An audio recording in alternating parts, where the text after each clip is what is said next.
Funding for this edition of Think Tank with Steve Adubato has been provided by the Robert Wood Johnson Foundation, University Hospital, GIBBONS PC, Horizon Blue Cross Blue Shield of New Jersey, the Turrell Fund, supporting Reimagine Childcare, Johnson & Johnson, Berkeley College. Education prepares us to reach our dreams. Be inspired. The Fidelco Group. And by the Adler Aphasia Center, enriching the lives of people with aphasia, their families, and communities. Promotional support provided by Jaffe Communications, supporting innovators and changemakers with public relations and creative services. And by Meadowlands Chamber, building connections, driving business growth.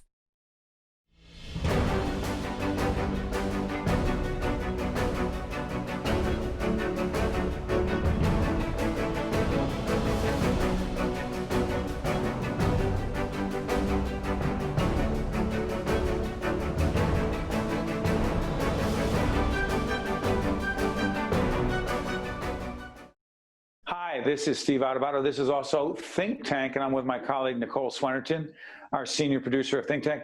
Nicole, we have a compelling program that talks about the role of not-for-profits in the age of COVID. We're joined by my sister Michele Adubato, who is the CEO of the North Ward Center, a not-for-profit organization in Newark, Marsha Atkind, who is the head of the Healthcare Foundation in New Jersey, and Newark Councilman Anibal Ramos, talking about the role of not-for-profits in the age of COVID. Compelling conversation.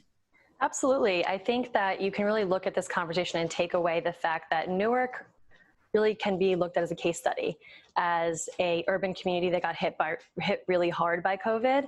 And we can look at how the community responded, whether that be the nonprofits, the foundations, the elected officials, all of the different sectors that really responded to this crisis and helped get Newark back on their feet. Absolutely. By the way, let's thank our funders. Absolutely. So we'd love to thank RWJ Foundation, University Hospital, Horizon, and Johnson & Johnson. Yeah, and by the way, on the back end of that conversation with Michele Adubato, Marsha Atkind, and Councilman Anibal Ramos, a compelling conversation with Patrick Colligan, who is the head of the state PBA, the police in the state of New Jersey. We talk about, he actually said he believes that police are under siege. Yeah, I mean, Patrick Colligan and the entire police force are in a really interesting position, as we've seen so much, frankly, police brutality go on in this country for so long, and especially the fact that it's all being recorded right now on video. So we are all seeing this happen. So I think that hearing from the perspective of the police and what they need to become a better police force is really interesting and important to hear from him. Well said. Without further ado, this is Think Tank.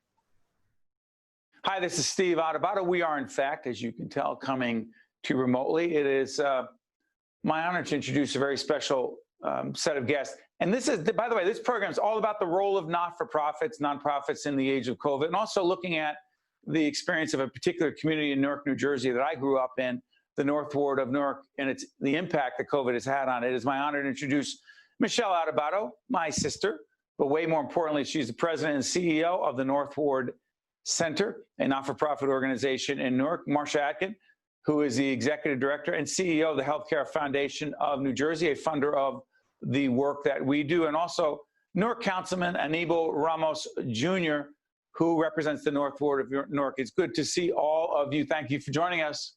Thank you. Thank you, Steve. Let's set this up. The role of not-for-profits.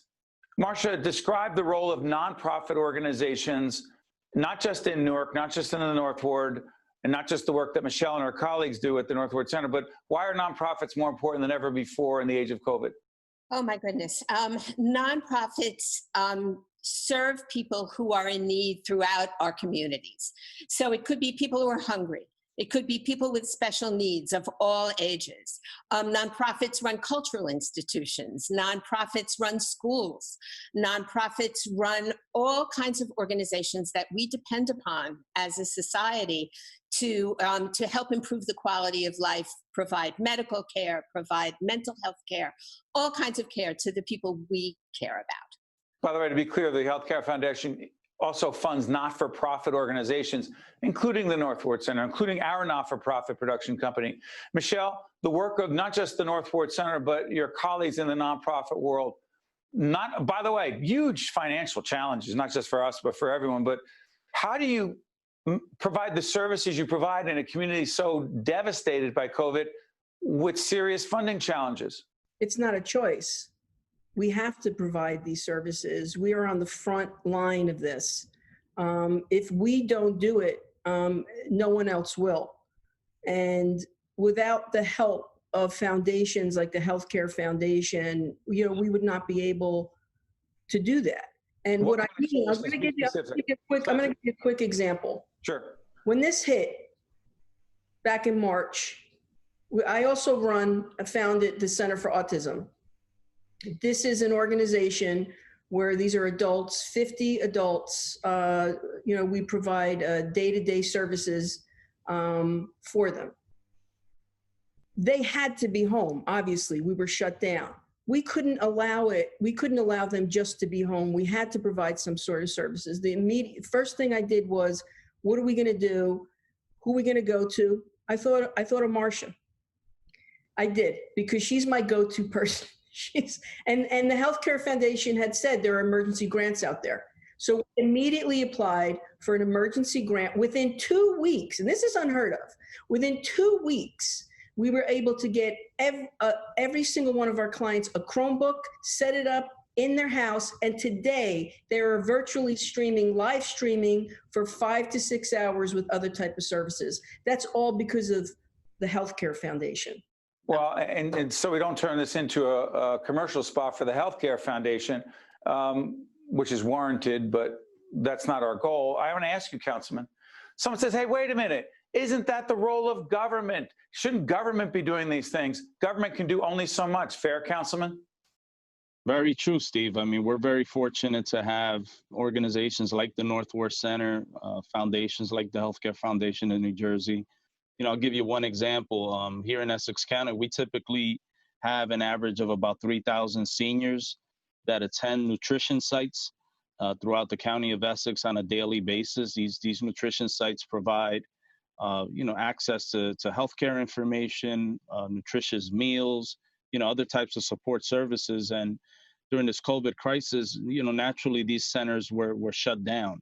And thanks to the county and the city's partnership with organizations like the North Ward Center, CAUCUS, and a number of other non-for-profit groups, we were able to transition very quickly into delivering meals at home, which was quite an undertaking. And Michele and I had an opportunity to talk regularly to see how that process was going.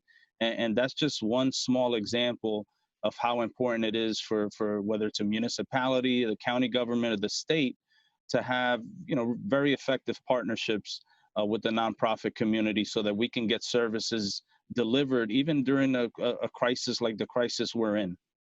By the way, let's make it clear. The North Ward of Newark, I shouldn't say 1/5, it's one of 5 wards in the city. If we make the North Ward of Newark, or the larger community of Newark, a microcosm of other urban communities across the state and nation, Councilman, real quick, how bad did COVID hit the North Ward? Well, it hit us bad in a number of different ways. We obviously had the zip code with the most positive COVID test results, but we also had the largest number of people who were actually tested. We're home to 2 of the largest nursing homes in the city of Newark, and just between those 2 nursing homes, we unfortunately lost about 60 residents. So COVID has hit us hard. But it has brought out the very best in our community. Another example of effective partnership, we partnered with a federally qualified health center known as St. James Healthcare, which is a non-for-profit. And one of our concerns from day one is, what do we do with our seniors that are homebound, that are living in our very large senior housing complexes? How do we get them tested? And thanks to that partnership with St. James, which my office was able to set up, we got over 1,400 seniors tested who probably would not have had the opportunity to go out to one of our testing sites. So we recognize that testing is fundamental in this process, and it's essential in order for us to effectively contain this virus. Well said. Marsha, let me follow up with you, and I'll go back to Michele in a second. So, Marsha, not-for-profits coming to your foundation, and by the way, we've done a whole range of conversations publicly and offline as well with Marsha about the role of philanthropy. How much pressure is this putting on the philanthropic community, foundations like yours and others, with not-for-profits, more pressure on them than ever before to provide services during COVID when government has less money, nonprofits have less money, and you don't have a bottomless pit of money? That's a question we could spend an hour talking about, but let me just bifurcate it a little bit. For foundations, the pressure is, should we give away more than we normally give away? And if we give away more, if we award more in grants than the IRS requires that we do and that we would normally do, what in this crisis, you mean? You mean in this pandemic? In this pandemic, right, as a result of this pandemic. What does that do to our ability to meet needs next year and the year after and the year after that? Because we would be depleting our endowment. Because we're a foundation that doesn't raise money. We have an endowment and we spend from the endowment. On the other hand, the nonprofits we support are meeting needs that are much greater and more widespread than ever before, and having less ability to fundraise, to have events, to meet their own budgets. And the Chronicle of Philanthropy just issued a survey in its latest issue that says that 13% of the staff of nonprofit organizations across the country has been laid off. That's right. Now that's enormous. I mean, that means that nonprofits have to do more with fewer people. And they have to do more in ways that cost money with less funding to do that. So, Michele just talked about buying Chromebooks for all her at the Center for Autism. Yeah, for all her clients. Schools have to do that. People who provide mental health services have to do that. It's endless. And as you said, Steve, our endowment is not endless. So there's that tension all the time. But we at the Healthcare Foundation vowed that we were going to do all that we could to meet this crisis. And so far, we've given away about $4 million in grants. During this period? So say March to when we're taping in middle toward the late end of August? Seriously? Seriously. Michele, let me ask you this. Our not-for-profit, the CAUCUS Educational Corporation, obviously we innovate, we're creative, we had to adapt. We're not in a studio at NJTV or WNET at the Tisch Studio in New York. We look forward to being back in those studios, but we're not there now. Our level of innovation is off the charts. What about yours at the North Ward Center? And the need for nonprofits to be incredibly innovative in these times and do more with less?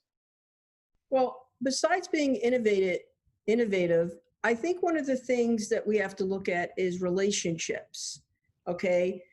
If one thing nonprofits need to learn from this is you need to have good relationships with your council person, okay? Anibal and I would have our Friday morning breakfast that we miss, right? We miss our breakfasts. And we would just meet just to talk. And he would talk to me about things that are going on. So we would make sure that, Anibal and I have had a relationship for many years. So when I called him, it was an easy call. Marsha, the same thing. So one of the things nonprofits have to learn about this is you need to know who your community leaders are, not just your community. You need to have a relationship. And one thing I'm going to say about the North Ward is I really think that we are a lesson to look at to say how you should lead in a neighborhood. Anibal Ramos has been out there on the street, okay? I worry for him. And he has his mask and he's doing his social distancing, but he is out there.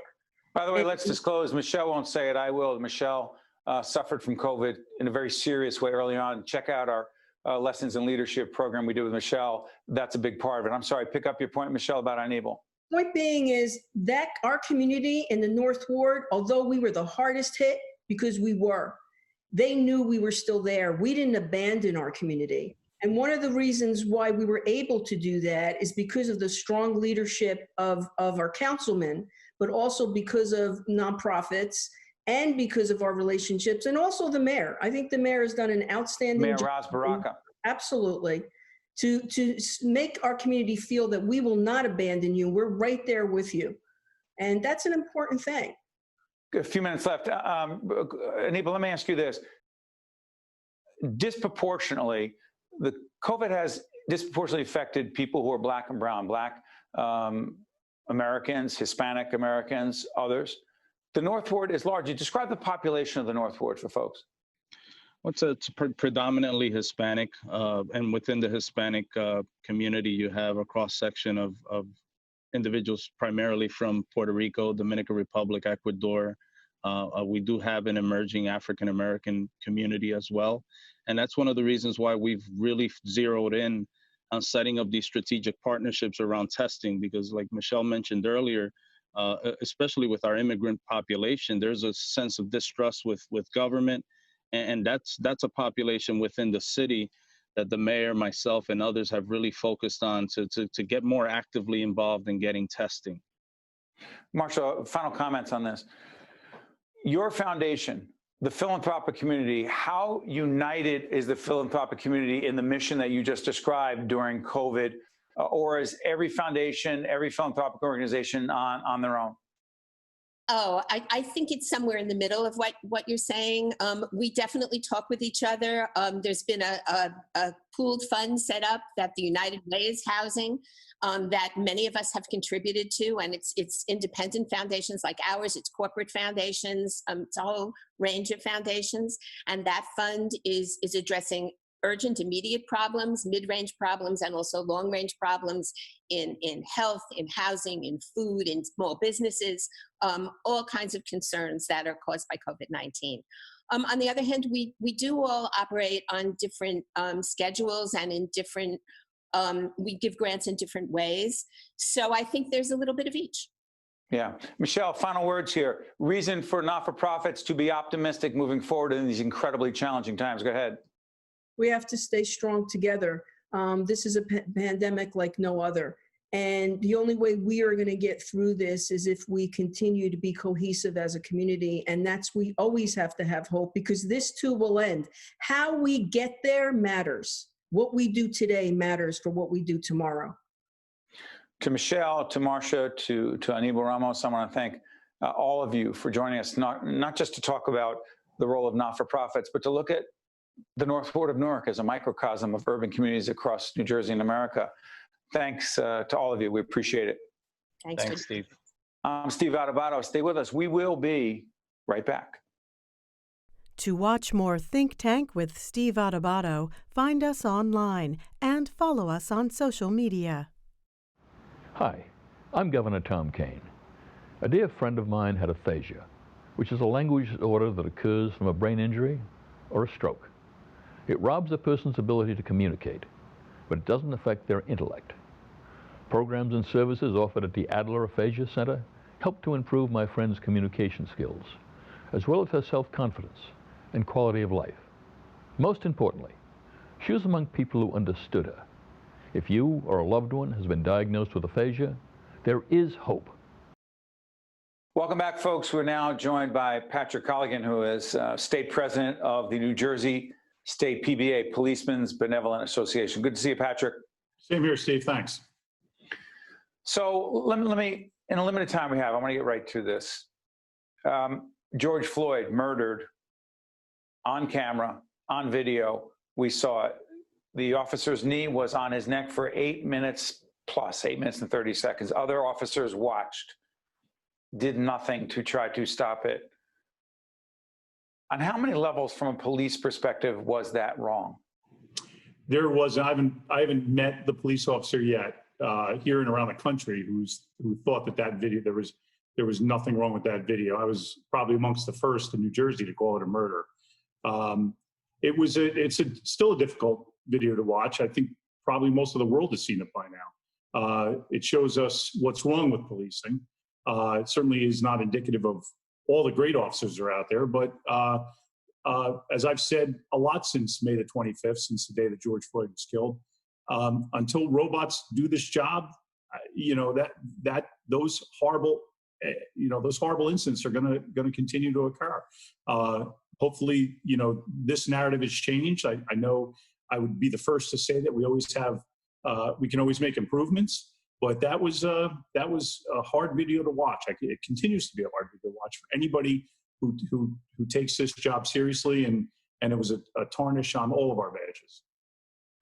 So people are going to see a graphic on the screen as we talk right now, Pat, that simply says confronting racism. That is a long-standing series that we're involved in, we're committed to, and will not end anytime soon. So in that spirit, how do we confront racism, but at the same time not have many police officers have said to me privately, and some have said it publicly, have police feel under siege? How do we do that, Pat?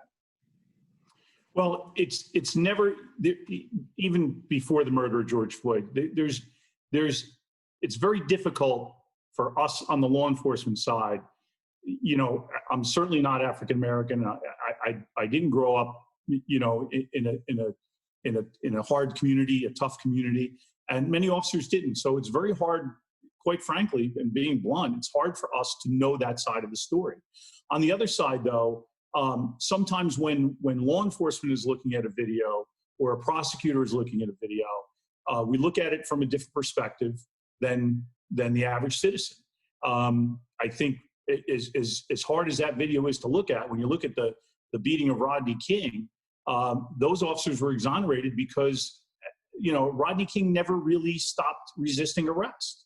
And that's from a law enforcement perspective. And the reason that the jury, who sits there for weeks on end and listens to all the use of force issues and all the legal issues, and again, I'm not saying it's not an easy video to watch, but from a law enforcement perspective, when somebody stops resisting arrest, force on the police side usually, not always, but usually stops.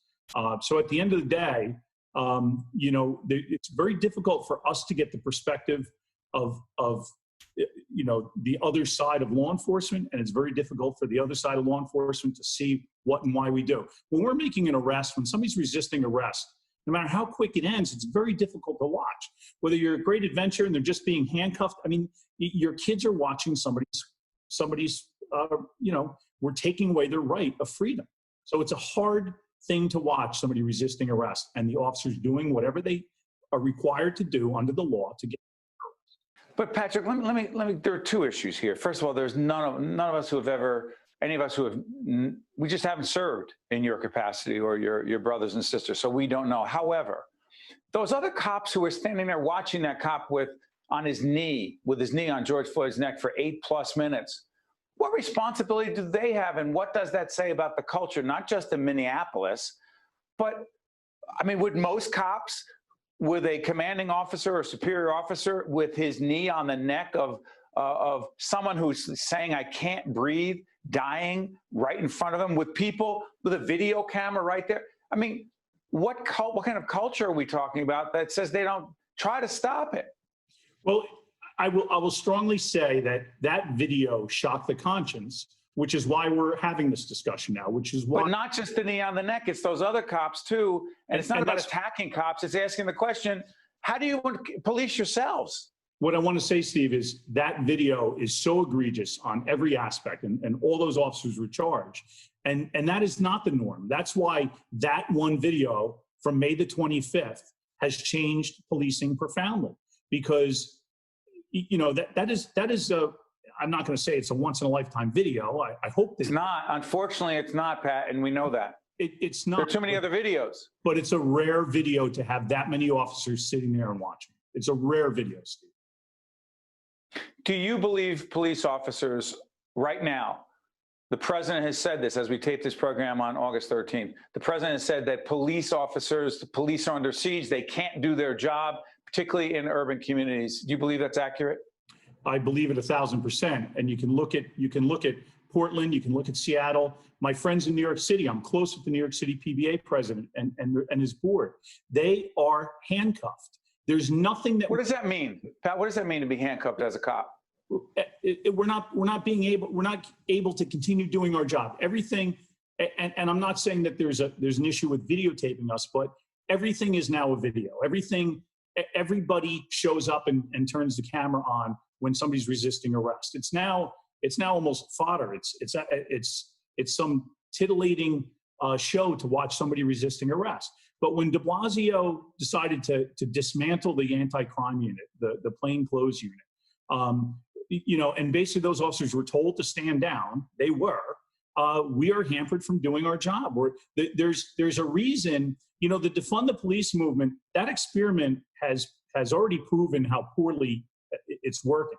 How poorly. 1 second, there's defund, Pat, and then there's taking a certain percentage of the police budget and putting it into social services, put it into recreation, put it into other areas, because cops are asked to do so many things that are outside of quote unquote traditional law enforcement. Go ahead, I'm sorry.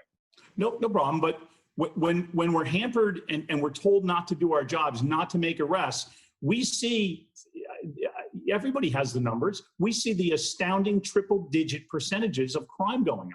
New York City, Chicago, in really the urban communities. New Jersey, I'll still defend New Jersey. We have not been the problem. We have not made the national media because I'm convinced, and I know that we have the best trained officers in the entire country.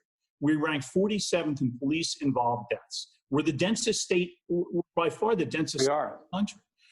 So we do a good job here, and it's the reason that you don't see us on CNN and Fox News and CNBC, because we don't have those problems here. Of the thousands of protests that we've had, only 3 really went sideways. We had Trenton, we had Atlantic City, and they just made 85 arrests in the last couple of weeks. We had Trenton, we had Atlantic City, and we had one other one that went, that had some issues. But they've been largely peaceful. Camden was peaceful. Right. And by the way, what I'm struck by, and we talked about this with former Governor Christie, he mentioned this in that interview. By the way, check it out. You'll see our website, steveadubato.org. We talked about the Camden police chief who was out there shoulder to shoulder marching with those protesters. Do we not need more of that, Pat?